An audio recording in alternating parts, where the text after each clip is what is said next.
মানুষ ভালো হলে মানুষ ফেরেশতার চেয়েও ভালো, মানুষ খারাপ হলে সে পশুর চেয়েও খারাপ। কথা ঠিক কিনা বলেন?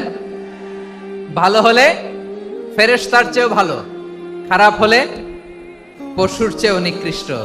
তার মানে শ্রেষ্ঠত্বে মানুষ, শ্রেষ্ঠত্বে ফেরেশতাকে হার মানায়, আর অধপতনে শ্রেষ্ঠত্বে ফেরেশতাকে ছাড়িয়ে যায়, আর অধপতনে পশুকেও হার মানায়।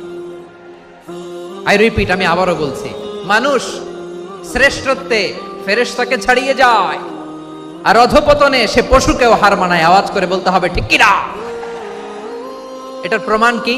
মানুষ শ্রেষ্ঠ হইলে যে ফেরেশতার চেয়েও সেরা, তার প্রমাণ কি?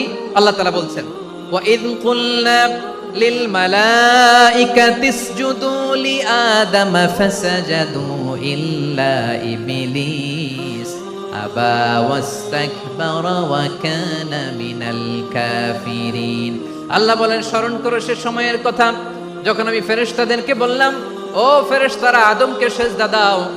সব ফেরেশতারা সম্মান সূচক সেজদা আদমকে দিল, তারা আদমের জন্য সেজদায় লুটিয়ে পড়লো, একজন ছাড়া, তার নাম ইবলিস। আওয়াজ করে বলেন তার নাম কি?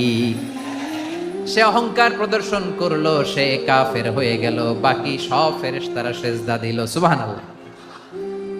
আবার আদম আলাইহিস সালামকে আল্লাহ জিজ্ঞেস করলেন, সব বলে দিল উত্তর, কিন্তু ফেরেশতাদেরকে একই প্রশ্ন জিজ্ঞেস করলেন, তারা উত্তর করতে পারে নাই। তার মানে এর মধ্য দিয়ে প্রমাণিত হয়, মানুষ ভালো হলে ফেরেশতার চেয়েও ভালো, ফেরেশতার চেয়েও মানুষের মর্যাদা বাড়িয়ে দিয়েছে কে? সব নূরের ফেরেশতা যখন মাটির আদমকে সেজদা দেয়, এটা প্রমাণ করে ফেরেশতার চেয়েও মানুষের মর্যাদা বাড়িয়ে দিয়েছে কে?